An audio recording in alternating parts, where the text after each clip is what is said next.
My teacher always told me that in order to save a patient, you'd have to kill him first. Not the most child-friendly way of explaining his theory of book restoration to his 8-year-old apprentice, but it worked. I grew up determined to save them all. As I studied the faded, brittle, leather-bound volume that lay near death on the work table before me, I knew I could bring it back to life too. But it wouldn't be easy. With 600 pages of crusty, smelly pulp, the book's once elegant, gilded spine was nearly severed from its body.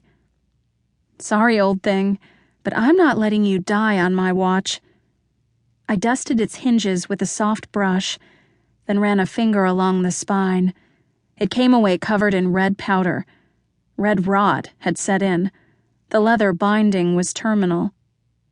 I picked up my scalpel and pierced the frail calfskin along the aged brown hinge, extricating the bits of thready sinew still clinging to the sticky bits of leather.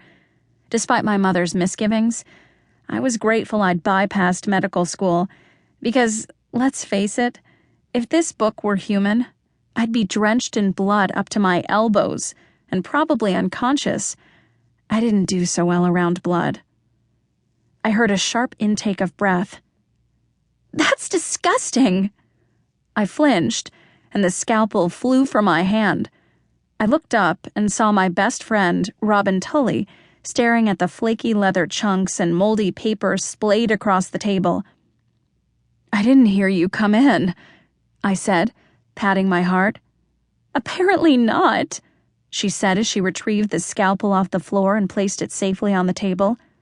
"A bomb could go off, and you wouldn't notice." I ignored that, jumped off the high stool, and grabbed her in a tight hug. "You're early, aren't you?" She checked her watch. "Actually, I'm right on time, which I suppose is early in your world." I smiled, then held up my camera.